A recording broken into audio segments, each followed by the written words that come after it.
ముఖ్యంగా నడిపించినటువంటి బుజ్జిబాబు గారికి ప్రత్యేకమైనటువంటి వందనాలు తెలియజేస్తున్నాను. పాటలు పాడినటువంటి సంఘ బిడ్డలందరికీ వందనాలు. ముఖ్యంగా ఈరోజు మరి సీమోను, జోల్మే, గోపాలరావు వాళ్ళ కుటుంబంలో లైబాన్ ఒక ఫ్యామిలీ కుటుంబంగా ఉన్న కుటుంబంలో దేవుడు ఈరోజు దర్శిస్తున్నటువంటి గొప్ప దర్శనాన్ని మరి స్వీకరిస్తున్నందుకు మరి సంతోషం, ఆనందం కూడా. మరి యేసుప్రభు తనున్న కాలంలో జక్కయ్య ఇంటికి వెళ్ళటం, జక్కయ్య ఇంట్లో రక్షణ రావటం అంటే ఒక సంఘములో పెద్దలు సంఘం కదిలి మా కుటుంబంలోనికి వస్తుందంటే మనకేమర్థం కావాలి? నా ఇంటికి ఏమి వచ్చింది అన్నమాట? రక్షణ వచ్చింది, వెలుగు ప్రకాశిస్తుంది, క్రీస్తు సువాసన వెదజల్లబడుతుంది. మంచి సువాసన కలిగి ఉండడానికి కుటుంబంలో క్రీస్తు ప్రకాశిస్తున్నాడని మనం గమనించాలి. కనుక ఇందాక నడిపింపులో మరి బుజ్జి ద్వారా దేవుడు చక్కటి అనుభవాన్ని ఇచ్చి మీ ముందు ఉంచారు. మరి అందరు రావాలి. ఆ కుటుంబం కోసం వచ్చినప్పుడు కుటుంబం కొరకు ఆ కుటుంబం ఆలోచించాలి. అందరూ కూడా కుటుంబంగా మనం కూడుకొని దేవుని సన్నిధిలో మనం కూడుకుంటే దేవుడు మనతో మంచి కట్టుబడి గొప్ప బంధం ఎలా జీవించాలి, ఎలా సమాజంలో ఎలా ఉండాలి, ఎలా బ్రతకాలి, ఎలా మాట్లాడాలి, ఎలా ప్రవర్తించాలి, విధి విధానాలు, గుణాలు, మన బ్రతుకు తీరు అనేది మనకు ఆధారమైనది, కీలకమైనది, మూలం వాక్యం మనకు నేర్పిస్తుంటుంది. అందుకు గాను మన అందరం కూడా దేవుని సన్నిధికి రావాలి. ఈ పాఠాలు మనకి ఇక్కడ దొరుకుతాయి అన్నప్పుడు కళాశాలలో మనకు దొరకవు, అంతేనా? ఒకవేళ దొరికితే భూమి మీద కోటి విషయాలు దొరుకుతాయి. కూటి కొరకు ఈ శరీరానికి కావలసినటువంటి జీవన విధి విధానాలు మనకు కనబడతాయి, దొరుకుతాయి. మనకు ఎన్నో మార్గాలు కనబడతాయి. కానీ ఈ స్వల్పమైన ఈ బ్రతుకు ముగిసిన తర్వాత శాశ్వతమైన అనంతమైన జీవితం ఉందన్న సంగతి కేవలం ఏకైక శాస్త్రం, గ్రంథం, చరిత్రాత్మకమైనటువంటి పుస్తకం బైబిల్ మాత్రమే చెప్పింది. కనుక బ్రతుకు పాఠాన్ని నేర్పిస్తుంది. బ్రతుకు పాఠాన్ని చనిపోయిన తర్వాత నేను బ్రతకాలి అనుకుంటే బ్రతుకు పాఠాన్ని బ్రతుకున్నప్పుడే నేర్చుకోవాలి. గృహ సందర్శనలో ఈ పాఠాలు మనకు కనబడతాయి. ఎక్కడ పడితే అక్కడ మనకు దొరకవు. ఎక్కడ దొరుకుతాయి? దేవుని సన్నిధిలో, దేవుని దగ్గరికి మనం వెళితే అప్పుడు ఈ పాఠాలు మనకు కనబడతాయి, మనకు దొరుకుతాయి. మా ఆత్మకు జీవితం మనకు దొరుకుతుంది. అంతే కదా? కాబట్టి సంతోషం. మీరందరూ కూడా మరి బయట ఉన్నా కానీ వాక్యం వింటున్నారు, మంచిది. ఈరోజు మనం నేర్చుకునే అంశం చాలా చక్కగా మరి డాడీ గారు చెప్పినటువంటి లేఖనాన్ని మనం విన్నాం. ఆ రోజుల్లో నిజమే మరి దేవుడు యేసు ప్రభు వారు వెళ్ళకముందు తాను చేసినటువంటి వాగ్దానాన్ని, చెప్పినటువంటి విషయాలను వారు మర్చిపోలేదు. ఎన్నికలు జరిగిన తర్వాత 12 మందిగా పిలువబడిన తర్వాత కొంతకాలం తర్వాత అప్పుడు యెరూషలేములో పట్టణంలోనికి వారు వెళ్ళిపోయారు. పెంతెకొస్తు పండుగ దినమున ఆ రోజు యూదులందరూ కూడా, చెదిరిపోయిన వారందరూ కూడా యెరూషలేములో కూడుకోవాలి. ఆ రోజు పండగ దినాన్న కూడుకోవాలి, అందరూ కూడుకునే దినం అది. ఆ రోజు మరి పరిశుద్ధాత్ముడు క్రీస్తు వెళ్ళిపోయిన తర్వాత పరిశుద్ధాత్ముడిని పంపించడం జరిగింది. మరి సంఘ స్థాపన పరిశుద్ధాత్ముడు రావడంతో వాళ్ళ మీద రాలడంతో వారికి వాక్శక్తి ఇవ్వడంతో, అనుభవ జ్ఞానం ఇవ్వడంతో, ధైర్యాన్ని, శక్తిని ఇవ్వడంతో వారు ప్రచారం చేయడం వలన మరి వాక్యం స్థిరపరచబడటం, లేదంటే సంఘ స్థాపన జరగటం అనే ఇలాంటి కార్యక్రమాలు జరిగాయి. మరి అనేక భాషలు గల వారు హిందీ వాడు, ఇంగ్లీష్ వాడు, తమిళం, మలయాళం, ఇలాంటి ఉర్దూ, ఇలాంటి రకరకాల కెనడా అంతేనా, తెలుగు, లేదంటే మా భాష, తర్వాత ఒరియా, గొడియా, ఇలా రకరకాల ఎన్ని భాషలు అయితే ఉన్నాయో ప్రపంచంలో అన్ని భాషలు గలవారు ప్రపంచంలో చెదిరిపోయినటువంటి వారు యోధులు కూడుకునే దినం, ఆ పండగ దినం యెరూషలేములో కూడుకోవాలి. ఆ దినాన్న వాక్శక్తి ఇవ్వటం వలన మరి పేతురు గారు ప్రసంగం చేస్తున్నప్పుడు వాళ్ళ ఇంగ్లీష్ వాడికి ఇంగ్లీష్గా తమ భాషలో ట్రాన్స్లేట్ చేసింది ఎవరు అనుకుంటున్నారు? పరిశుద్ధాత్ముడు. ఒక్కొక్కరి మీద అగ్ని జ్వాలలు వంటి నాలుక కాదు నాలుకలు ఎన్నో, అంటే ఇంగ్లీష్కి ఒక నాలుక, హిందీకి ఒక నాలుకగా వారి భాషాంతరంగా ట్రాన్స్లేట్ చేసే అంత గొప్ప శక్తి పరిశుద్ధాత్ముడు మధ్యవర్తిగా ట్రాన్స్లేట్ చేసినటువంటి వ్యక్తి ఆయన. మరి వాళ్ళకు అర్థమైంది, వారి భాషల్లో అర్థమైనప్పుడు వారు విభ్రాంతి పొందారు, వారు కలత చెందారు, వారు భయపడ్డారు. ఇప్పుడు విన్నాం కదా, అర్థమైంది. వీరు పిచ్చి అయిపోయారా, వీరు సారా త్రాగిన వాళ్ళ, వీళ్ళు ఏంటి మరి ఇలా మాట్లాడుతున్నారు ఏంటి అని చాలా విభ్రాంతి చెందారు అక్కడ నిన్నటువంటి యోధుల జనాంగం అంతా కూడా. కాబట్టి పరిశుద్ధాత్ముడు మాట్లాడిపించేది అర్థమయ్యేదే కానీ అర్థం కానిది కాదు. బరబర రపరప అంటే ఏంటి? నీకేం అర్థమైంది? నేను మాట్లాడుతున్నా, నాకేమైనా అర్థమైందా? అర్థం కాకుండా పోదు. పరిశుద్ధాత్ముడు మాట్లాడుతూ అది ఇవి ఏమి అర్థమవుతుంది? చెప్పేవాడికి అర్థం కాదు, అంటే కమ్మ కడుతున్నాడు అన్నమాట. ప్రజల ముందు ఆయన మెప్పు పొందడానికి ఎవరికి తెలియని భాష మాట్లాడేస్తే గొప్ప అనుకుంటున్నాడేమో, కానీ బైబిల్ తెలిసిన వాడికి చాలా చీపు, దేవునికి అవమానపరుస్తున్నాడు వాడు. అంతేనా? ఏం అర్థమైంది బరబర అనడం వలన? పరిశుద్ధాత్ముడు ఆయన మరి అనేక భాషలు గల వారిని పేతురు గారు ప్రసంగం చేస్తుంటే, ఒక తెలుగుతో మాట్లాడుతుంటే హిందీగా ఇంగ్లీష్గా అనేక భాషలు గల వారికి ట్రాన్స్లేట్ చేసినప్పుడు వాళ్ళ భాషల్లో వాళ్ళకి అర్థమైంది కదా. మరి బరబర అరపరప అని పరిశుద్ధాత్మకు నిందించి పరిశుద్ధాత్మ భాష అని చెప్పి ఎవరికి అర్థమైంది? పిచ్చివాడు కాకపోతే. అంతేనా? సంతోషం, చాలా చక్కగా చెప్పారు. ఇక ఈరోజు నేర్చుకునే అంశం ఏంటంటే, మన కుటుంబం కోసం మన చక్కగా కొన్ని విషయాలు నేర్చుకుందాం. మనకు తెలిసినవి, మనకు అర్థమైనవి, కల్లారా మనం వింటున్నవి, మనం అనుభవిస్తున్నవి, జరుగుతున్నటువంటి సిచ్యువేషన్స్ ఇవన్నీ కూడా మనం ఆలోచన చేసుకుంటూ కొద్దిసేపటి మాత్రమే, చాలా విషయాలు ఉన్నాయి, ఇక అవన్నీ కూడా నేర్చుకుంటే బాగుండేది, కానీ కొన్ని విషయాలు మాత్రమే నేను చెప్తాను. ఓకే, ఈరోజు కుటుంబం యొక్క బంధం అంతేనా విడిపోవడానికి, చీలికలైపోవడానికి, చెలచెదరైపోవడానికి గల కారణం ఏమిటి? అసలు ఎందుకు ఇలాగ చీలిపోతున్నాయి?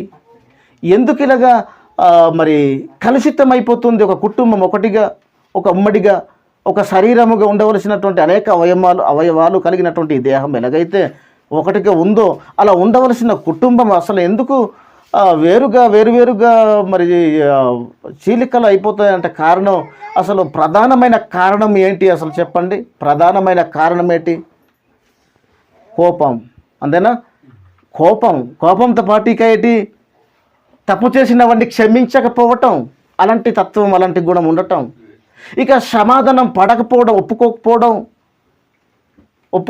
అంటే ఒప్పుకున్నా ఒప్పుకోకపోవడం, అంటే రాజీ పడకపోవడం, క్షమించని తత్వం అన్నమాట. ఇలా జరగటం కుటుంబాల్లో మనం చూస్తుంటాం. నేను తప్పు చేశాను, నా కుటుంబానికి నేను క్షమాపణ కోరినప్పుడు నా కుటుంబం నన్ను క్షమించకపోవటం. అర్థమవుతుందా? రాజీ పడకపోవటం, నా నేరానికి నేను ఒప్పుకున్నప్పుడు నా కుటుంబము నాతో రాజీ పడకపోవడం, క్షమించకపోవటం. సమాధానం నేను సమాధానం పడినప్పుడు సమాధానం పరచకపోవడం, అంటే రాజీ పడకపోవటం. చాలా కారణాలు ఉన్నాయి కదా మనకు. క్షమించకపోవడం, లేదా తప్పు చేసి సమాధానం పడకపోవడం, క్షమాపణ కోరుకోకపోవడం, ఇలాంటి ఎన్నో లోపాలు మనకు కుటుంబాలలో కనిపిస్తుంటాయి. ఈ కుటుంబాలు చేలిపోవడానికి కోపంతో పాటు క్షమించకపోవడం, ప్రేమ చూపించకపోవడం, సహించకపోవడం, సమాధానం పడకపోవడం, సమాధానం పరచకపోవడం, ఇలాంటి రకరకాల కారణాలు వలన కుటుంబాలు వేరైపోతుంటాయి. నువ్వెవడో నేనేవడనో అంటే ముఖం తెలియని ఒక వ్యక్తులుగా కుటుంబమే మారిపోతున్నారంటే కారణం, కుటుంబం మధ్య వ్యక్తిగతంగా ఏం లేదన్నమాట. శాంతి లేదు, సమాధానం లేదు, సాత్వికం లేదు, ప్రేమతత్వం లేదు, ఏ దయ, కరుణ, ఏ దాన గుణాలు ఏవి, ఒకరికొకరు పరస్పర సంబంధం ఏవి ఉండకపోబట్టి, కుటుంబాలలో ఐక్యత లేకపోబట్టి కోల్పోవడం వలన ఒకడు చస్తున్నా కూడా సహకారం చేసేది, లేదనుకుంటే ఆయనకున్నటువంటి అవసరాల్లో ఆర్థిక విషయంలోనూ లేదా శరీరపరంగాను మానసికంగాను ఒకరికొకరు పరస్పర ఒక ఏంటంటే సహకారం, ఆర్థిక విషయంలో కావచ్చు, ఏ విషయంలోనైనా కావచ్చు, మనం మనం సహకరించుకోలేని పరిస్థితులు మనం ఏర్పడుతుంది. గల కారణం ఏంటంటే ఇలాంటి సంబంధాలు లేకపోవడం, కుటుంబ బంధం సరిగా లేకపోవడం, ఒక ఐక్యతను కోల్పోవడం వలన ఇవంతా కూడా చోటు చేసుకుంటుంటాయి. సంఘాలు అంటే కుటుంబాలు కావచ్చు, సంఘమే కావచ్చు, గ్రామమే కావచ్చు, లేదంటే ఎన్నో గ్రామాలే కావచ్చు, విడిపోవడానికి కారణాలు మనకి ఇవే కదా. కాబట్టి కోపము, క్షమించకపోవడం, తర్వాత సమాధానం పడకపోవడం, లేదా సమాధానం పడినప్పుడు సమాధానం పరచకపోవడం, ఇవి పెద్ద నేరాలుగా, కుటుంబంలో లోపాలుగా మనకు కనబడుతున్నట్టు మనకు సమాజంలో చూస్తున్నప్పుడు, లేదా వింటున్నప్పుడు, లేదా మనం అనుభవిస్తున్నప్పుడు, మన అనుభవపూర్వకంగా మన అనుభవాన్ని బట్టి మనం ఆలోచించినప్పుడు ఇవంతా కూడా వీటితో పాటు ఎన్నో కారణాలు చాలా ఉన్నాయి. విడిపోవడానికి పెద్ద సమస్యను అవసరం లేదు. చిన్న చిన్న విషయం చాలు విడిపోవడానికి. కొన్ని సందర్భాలలో కట్టబడడానికి చాలా శాస్త్రం కావాలి, చాలామంది పెద్దలు మాతో బుజ్జగించాలి, నచ్చజెప్పాలి.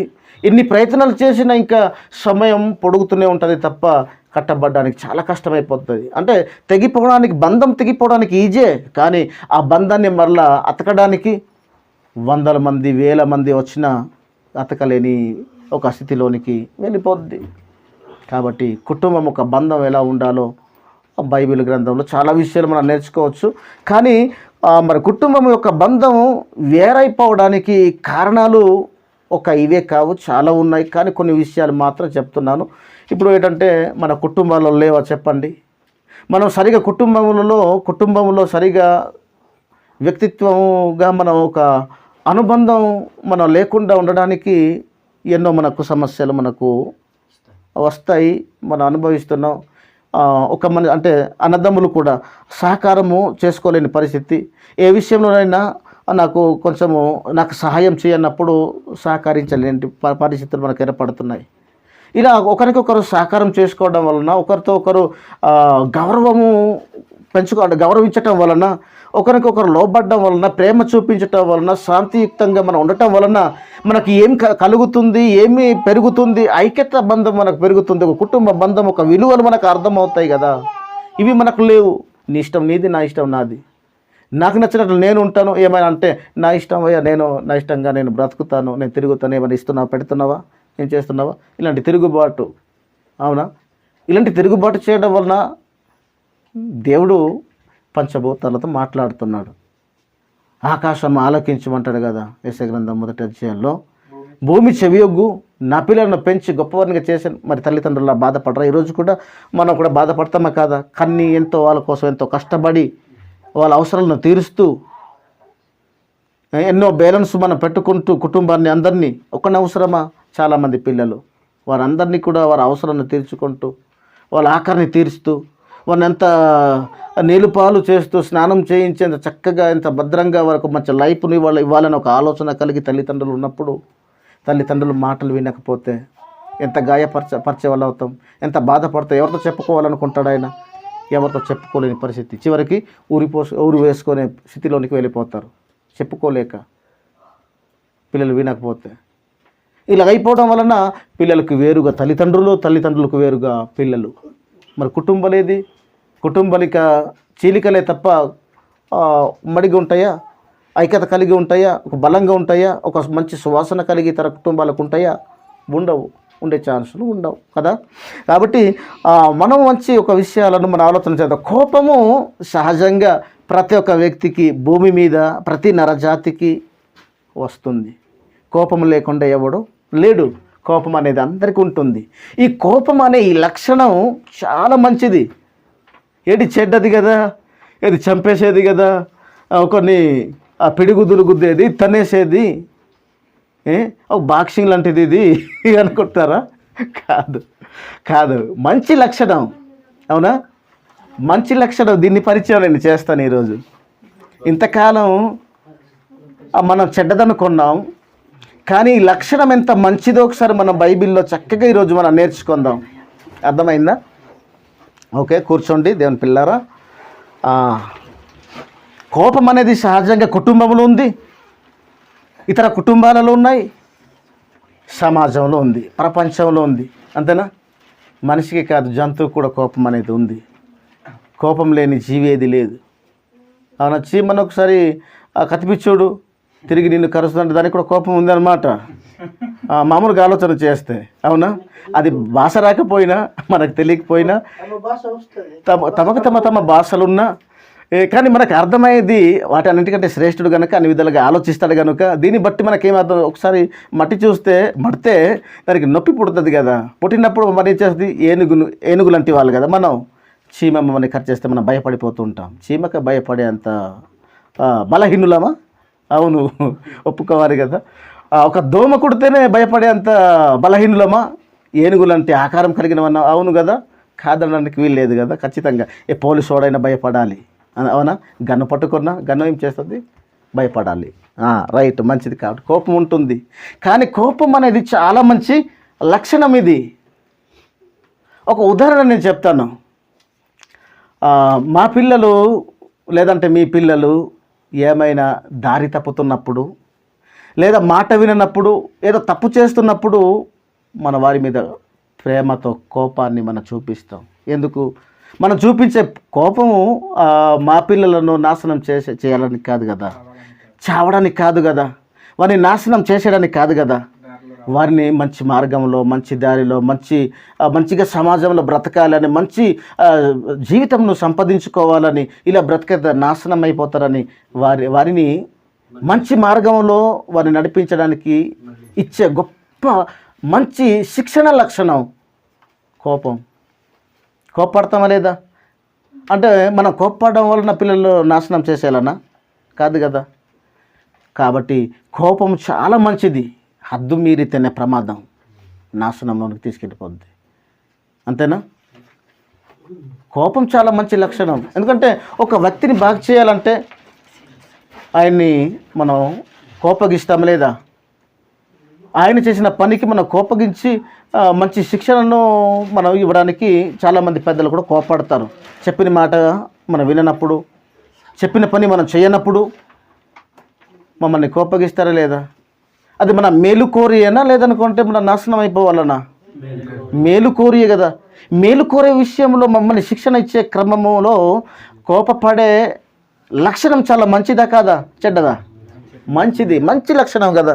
ఒకప్పుడు చెడ్డదనుకున్నాం మనం, మంచిది. ఒకవేళ చెడ్డదనుకుంటే దేవునికి కూడా కోపం ఉంది తెలుసా? దేవునికి కూడా ఏముంది? కోపం ఉంది దేవునికి కూడా. మరి ఆ చెడ్డ లక్షణం దేవునిలో కూడా ఉన్నట్లయితే మరి దేవుడు చెడ్డవాడా? ప్రశ్న మనకు. పరిశుద్ధుడు కదా ఆయన, పవిత్రుడు కదా, పాపం మెరుగని వాడు కదా. అవునా? మరి కోపము చెడ్డ లక్షణమే అయితే ఆ లక్షణం మరి మంచి దేవునికి కూడా ఉంది కదా కోపం అనేది. ఆ లక్షణం ఉండడం వల్ల దేవుడు చెడ్డవాడా? కాదు కదా. ఒకసారి చూద్దామా ఆ మాటలో? ఒక కీర్తన గ్రంథం తీయండి ఒకసారి. ముందుగా కీర్తన గ్రంథం 7వ అధ్యాయం 11వ వచనంలో ఒకసారి మనం ముందు ఆలోచిద్దాం. చూడండి, మన తండ్రి న్యాయమును బట్టి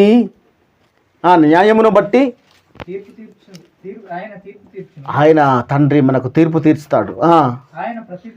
ఆయన ప్రతిదినము అది చూడండి, ఆయన ప్రతిదినం కోప్పడే దేవుడట.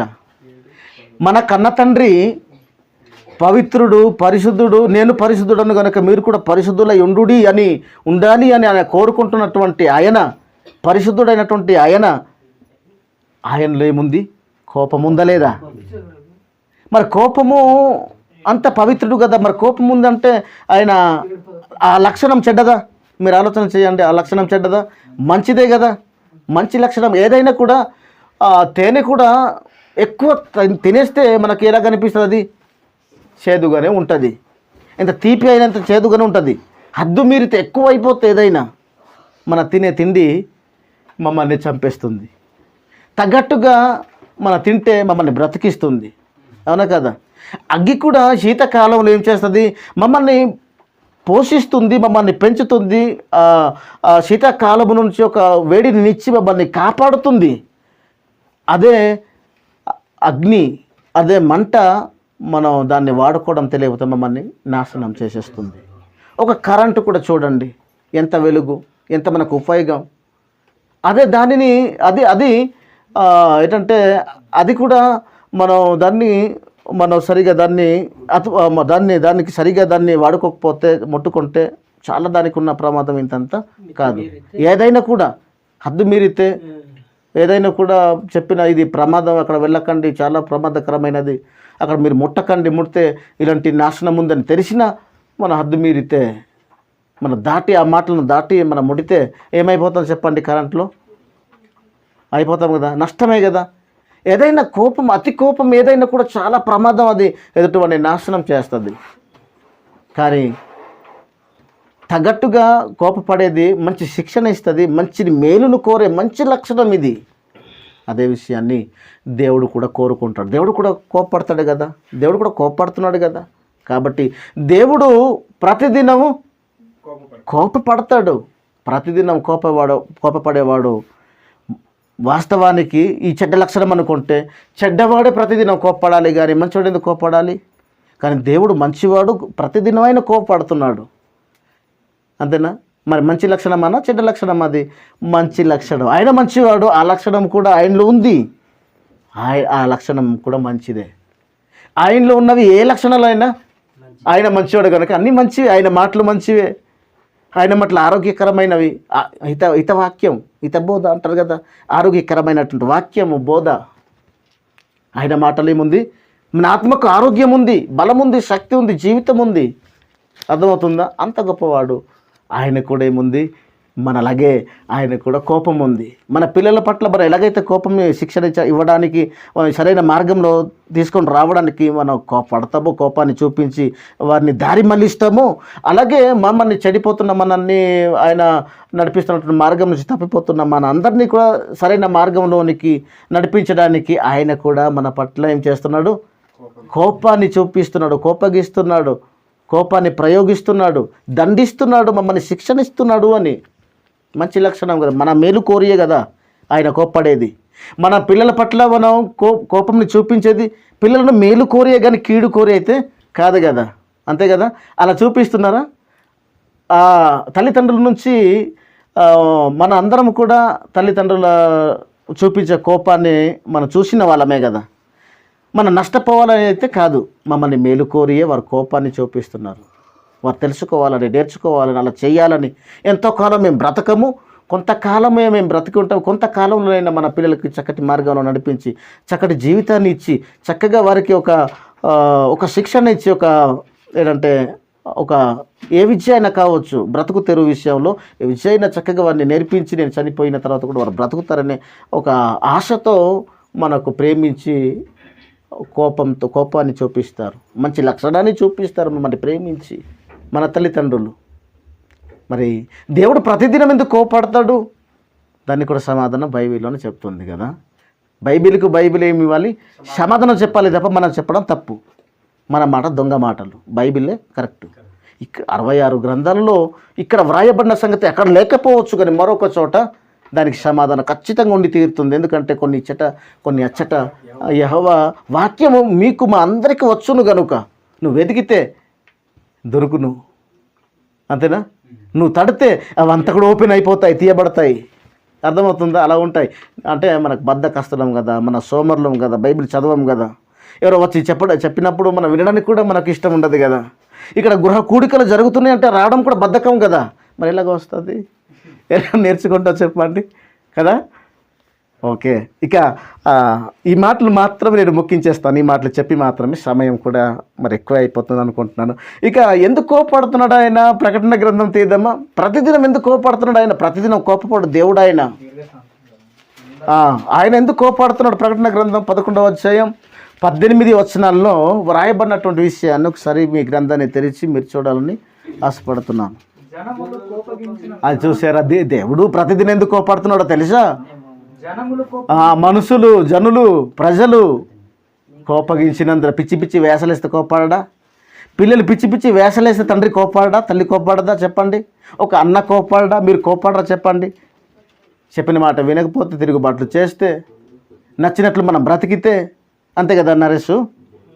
మనం కూడా కోపాడమా? దేవుడు కూడా ఎందుకు ప్రతిదినం కోపాడుతున్నాడు? కారణం లేకుండా కోపపడేవాడు కాదు ఆయన.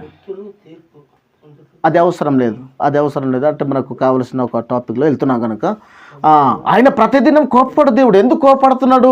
మనుషులు జనములు కోపగించినందున ఆయన మాట వినకుండా సరిగా ఆయన చెప్పినట్లు ప్రవర్తించకుండా ఉండటం వలన ఆయన ప్రతిదినం మన పట్ల తన కోపాన్ని చూపిస్తున్నాడు. ఇక కీర్తనల గ్రంథం కూడా చూద్దాం ఒకసారి. ఆయన తనకు తానే భయంకర ఎలాంటి వాడో చూద్దామా. మన తండ్రి ప్రతిదినం కోపపడు ఆయన, మనం కోపగించినందున ప్రతిదినం కోపపడు ఆయన తండ్రి. ఆయన మన ఎదుట మనపై ఏ భయంకరుడు కాదు, తనకు తానే ఎలాంటి భయంకరుడు చెప్తున్నాడు అక్కడ. కీర్తన గ్రంథం 77వ కీర్తన 79వ కీర్తన 5వ వచనం. 79:5 చదవండి.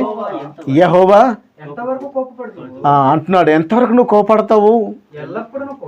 నువ్వు ఎల్లప్పుడూ కోపడతావా తండ్రి? అయినా నీ పౌరుషము నీ కోపము అగ్ని వలె ఎల్లప్పుడూ మండుతూనే సూర్యగోళంలాగా మండుతూనే ఉండునా? నిన్ను ఎరగని అన్యజనుల మీదను నీ నామాన్ని బట్టి ప్రార్థన చెయ్యని రాజ్యముల మీదను నీ ఉగ్రతను నీ కోపాన్ని కుమ్మరిస్తావా అని అంటున్నాడు భక్తుడు. అని అడుగుతున్నాడు ఆయన్ను. నువ్వు అంటే నీ కోపము చల్లారదా? నీ కోపాన్ని చల్లార్చుకోవా? ఎంతకాలం నీ కోపం ఉంటుంది? ఒకరికి నువ్వు కోపడితే తండ్రి, నువ్వు కోపడితే నీ కోపం ఎంతకాలం ఉంటుంది? ఆయన కోపం ఒక క్షణంలోనే ఉంటుంది. మన కోపం కూడా ఎలా ఉండాలి? క్షణంలోనే ఉండాలి. అంతేనా? కాబట్టి ఒకసారి ఆ మాట కూడా చూద్దాం. ఒకసారి కీర్తన కదా 76:7 కూడా చూద్దాం. ఇంకా ముగించేస్తున్నాను, ఒక 2 విషయాలు మాత్రమే నేను చెప్తాను. 76వ కీర్తన 7వ వచనంలో రాయబడి అది చూసారా, నాకు నేనే భయంకరుడను. మరి ఎలా ఉంటుంది చూడండి. మనల్ని పక్కన పెట్టేయండి, అర్థమైందా? మనమైతే దేవుడు అంటే మనం ఉత్సాహం అనుకోండి, భయం అనుకోండి, మనం చూడలేము. ఆయన కోపానికి మనం చూడలేము. కానీ తనకు తానే భయంకరుడు, ఈ మాట మీరు చూడండి ఒకసారి. తనకు తానే భయంకరుడు అంటే ఎలాంటి వాడో చూడండి. మరి మనం తట్టుకోలేము కదా. తనకు తానే, నీకు నీవే భయంకరుడవు, నాకు నేనే భయంకరుడు అంటే ఎలాంటి వాడో మనం ఊహించలేము, మనం చెప్పలేము, దాన్ని వివరించలేము కదా. తనకు తానే భయంకరుడు అంటుంటారు కదా ఒక్కొక్కడు. నా సంగతి నీకు తెలియదు, నా గురించి నేనే కరెక్ట్ లేను కదా, నేను చెప్పుకోలేను, నా గురించి నేనే చెప్పలేను, నాకు నేనే కంట్రోల్ చేసుకోలేను, అలాంటి మూర్ఖుడు అన్నట్టుగా ఉంటుంది కదా కొన్ని పదాలు, మాటలు. అలా దేవుడు తనకు తాను కంట్రోల్ చేసుకోలేనంత తన కోపం వస్తే తనకు తానే కంట్రోల్లో లేని అంత భయంకరుడు, తనకు తానే భయంకరుడు ఆయన. అర్థమవుతుందా? ఆయన హెబ్రీ పత్రికలో దహించు అగ్ని, భయంకరుడు, దహించు అగ్ని. మరి మంటలంటే భయం కాదా? అగ్ని అంటే భయం కాదా? అగ్నిలో ఒకసారి భయం కాదనుకుంటే ఒకసారి పెడితే మనకు అర్థమైపోతుంది. కాలిపోతాం, మాడిపోతాం కదా, మసి అయిపోతాం కదా, కనుమరుగైపోతాం కదా. అలాంటి తత్వం కలిగినటువంటి, స్వరూపం కలిగినటువంటి అదృశ్య లక్షణం కలిగినవాడు. అందుకే అదృశ్య లక్షణం కనిపిస్తున్న ఒకవేళ దేవుడు కోప్పడితే, అలాంటి భయంకరుడు కోప్పడితే నీ సన్నిధిలో, ఆయన సన్నిధిలో ఉండగలమా? మనం నిలవగలమా? ఆయనతో మాట్లాడగలమా? ఆయనకు నీ మనసును మార్చుకోమని చెప్పగలమా? బూడిదైపోతాం కదా, బ్రతకలేము కదా, ఉండలేము కదా. కనుకనే దేవుడు మీరు నాశనం అయిపోకూడదని, ఆయన కోపం అలాంటి వాడు, అలాంటి భయంకరుడు కనుక మనం కాలిపోతాం కనుక అలా నా పిల్లల కాకూడదు. నా పిల్లలందరికీ రక్షణ పొందాలి, నా పిల్లలందరూ కావాలి నాకు అనుకొని చెప్పి తండ్రికి ఉన్నటువంటి గొప్ప మనసు కలిగినటువంటి ఆయన కనుక ఒకసారి చివరి మాటగా ఒకసారి 1 పేతురు పత్రిక తీయండి ఒకసారి. ఎలాంటి మనసు కలగలవాడో అలాంటి ఆయన మరలా తగ్గిపోయి తను తాను తగ్గించుకొని, అవునా, ఆయన మరలా సరి చేసుకొని, అలాంటి భయంకరుడైనటువంటి దేవుడు తనకున్నటువంటి మనసును బట్టి, స్వభావాన్ని బట్టి మమ్మల్ని ఎలాంటి కోరికను కోరుకొని ఆయన శాంతమూర్తిగా మారిపోయాడో పేతురు గారు వ్రాస్తున్నాడు తన మొదటి పత్రికలో 1వ అధ్యాయం 3:8 వచనంలో చూసి మనం ముగించేసుకుందాం. మన ప్రభువుకు యేసుక్రీస్తు తండ్రి అయినటువంటి దేవుడు స్తుతింపబడును గాక, మృతులలో నుండి రెండో పేతురు ఒకసారి క్షమించండి, 2వ పేతురు పత్రిక అనుకుంటాను. తన మహిమను బట్టి గుణాతిశయములను బట్టి మన వాని అంటే ఇక్కడ మనకు ఒక మాట ఉంటుంది ఏంటంటే మనం అందరము మారు మనసు పొందవాలని ఒకసారి ఆ మాట అందులోని చూడండి. కోరుచు తన వాగ్దానం చేసినటువంటి వాడు ఆలస్యం చేయడు కానీ అనే మాట ఉంటుంది చూడండి. అది ఎక్కడ? అది 9వ మాట, 9వ మాటనా? Okay okay. అందరూ కోరుచు అది చూసారా? 9 ఇక్కడ నేను కలిసిపోయిందినా.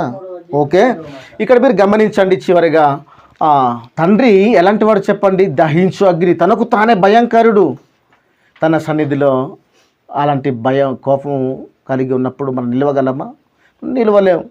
ఆయన కోపము ఒక క్షణం మాత్రమే ఉంటుంది. ఎందుకో తెలుసా? మనం బ్రతకలేము కనుక. మనం బ్రతకాలి, మనం మారు మనసు పొందాలి, తన వాక్యాన్ని వినాలి, మనం నేర్చుకోవాలి, మనం మారు మనసు పొందాలి, మన అందరం ఆయనకి కావాలి కనుక ఎవరు నశించిపోవడానికి ఆయనకి ఇష్టం లేదు కనుక తండ్రికి ఉన్నటువంటి మనసు తన మనసును బట్టి తగ్గించుకొని దీర్ఘశాంతం గలవాడుగా వచ్చేసాడు. తన ఉద్రేకము నుండి, తన ఆగ్రహము నుండి, తన కోపము నుండి, తన భయంకరమైనటువంటి స్వరూపం నుండి ఆయన ప్రేమమూర్తిగా, కరుణమూర్తిగా, శాంతమూర్తిగా ఆయన ఈ లోకానికి మరి చూపిస్తున్నటువంటి గొప్ప కనికారము, కృపని బట్టి ఈరోజు మనం బ్రతికున్నాం. ఆయన ఇలా మమ్మల్ని దీర్ఘశాంతం చూపించడం మనకు రక్షణార్థమైనదని మనం గ్రహించాలి. అందులోని మాటలు మనకు కనబడతాయి, నేను చూపించడం లేదు. కానీ మన ఒక్కడు నశించిపోవడానికి ఆయనకి ఇష్టం లేదు కనుక అందరూ కూడా మారు మనసు పొందాలని ఉద్దేశించి దేవుడు మన అందరి ఎడల ప్రతిదినం కోపపడు ఆయన, జనులు కోపగించినందులో కోపపడు ఆయన మహాభయంకరుడైనటువంటి దేవుడు, దహించు అగ్ని వంటి ఆయన మన అందరి ఎడల మన రక్షణ కొరకే, మన మేలు కొరకే, మన మార్పు పొంది ఆయనకు కావాలి అని దీర్ఘశాంతం గలవాడై ఉన్నాడు. అవునా? కాబట్టి కోపము మంచిదా చెడ్డదా? ఏ లక్షణం ఇది? మంచి లక్షణం. కానీ మంచిది కూడా చెడైపోతుంది. కారణం ఏదైనా కూడా మీరినప్పుడు, జ్ఞానం ఎక్కువైనప్పుడు, తగట్టుగా ఉన్నప్పుడు మంచిగానే ఉంటుంది. మించితే ఏదైనా కూడా ఇంకా అహంకార స్వభావంలోనికి జారిపోద్ది. ఏదైనా వినయం మంచిదే, అతి వినయం మనకు దుర్ద పుడుతుంది మనకు, అంతేనా? వినడానికి మనసు ఉండదు. ఇంకా అతి తెలివి ఏదైనా కూడా చాలా ప్రమాదం. ఏదైనా కూడా జ్ఞానం కావచ్చు, ఏదైనా కావచ్చు, అతి తెలివి ఏదైనా మించినది ఏదైనా కూడా అది పాడైపోవడానికి కారణమే తప్ప హద్దు మీరినది పాడైపోద్ది. ఏదైనా పాడైపోతాడు మనిషి. కాబట్టి కుటుంబం యొక్క బంధము వేరైపోవడానికి కారణం ఏంటంటే కుటుంబంలో శాంతి లేకపోవడం, సమాధానం లేకపోవడం, క్షమించే తత్వం లేకపోవడం, ఒప్పుకోను లేకపోవడం, కోపము, ఆగ్రహం చూపించటం, ఇవి ఏలటం వలన, ఒక అన్నగా గౌరవించకపోవడం వలన, ఒక తండ్రిగా, తల్లిగా, ఒక కుమారుడుగా, కుమార్తెగా గుర్తించకపోవడం వలన ఇవంతా కూడా మనకు కుటుంబాలలో చెదిరిపోవడాలు, చీలికలైపోవడాలు, కుటుంబాలు పాడైపోవడాలు గల కారణాలు చాలా మనకు కనబడుతూనే ఉంటాయి. కనుక కుటుంబం వేరుగా ఉండకుండా ఉండాలి అంటే వాక్యం చెప్తుంది. వాక్య ప్రకారం కట్టుబడిగా ఉంటే మనం క్రైస్తవులుగా ఏది ధరించుకోవాలి, ఏవి ఉండాలి, ఏవి కవచముగా మనలో ఉండి మమ్మల్ని నడిపించవలసినవి ఏవో మనం నేర్చుకుంటేనే తప్ప, ధరించుకుంటేనే తప్ప కుటుంబాలు చీలికలుగానే అయిపోతాయి. కనుక మమ్మల్ని కుటుంబాన్ని కట్టేది, కుటుంబాన్ని బలపరిచేది, కుటుంబాన్ని నడిపించేది ఒకే ఒక వ్యవస్థ, బైబిల్ మాత్రమే, వాక్యం మాత్రమే, దేవుని సన్నిధి మాత్రమే. ఇది ఒక రక్షణ కోట వంటిది. ఇది ఒక ఆశ్రయపురములోనికి మమ్మల్ని తీసుకుని వెళ్ళే వాక్యం. ఇవంతా కూడా సురక్షితమైనటువంటి స్థలానికి నడిపించవలసినటువంటి గ్రంథమే పరిశుద్ధమైనటువంటి దేవుని గ్రంథం. కనుక చక్కగా మరి ఈరోజు చక్కటి రక్షణ గల కుటుంబానికి కావలసిన అవసరమైనటువంటి కట్టుబడి విధి విధానాన్ని మరి సమాజంలో జరుగుతున్నటువంటి విషయాలను మనం ఆలోచించుకుంటూ కొన్ని విషయాలు నేర్చుకున్న మీ అందరికీ ఇంతవరకు ఓపిక కలిగి విన మీ అందరికీ నడిపించినటువంటి మరి బుజ్జిబాబుకిని, అలాగే చక్కగా మరి నాతో పాటు వాక్యాన్ని పంచుకున్నటువంటి ఆత్మీయ తండ్రి మరి నరేష్ గారికి, అలాగే పాటలు పాడిన మీ అందరికీ ప్రభు పేరట మీ అందరికీ వందనములు తెలియపరచుకుంటూ ఈ వాక్యాన్ని మాటల్ని ముగిస్తూ సెలవు తీసుకుంటున్నాను. వందనాలు.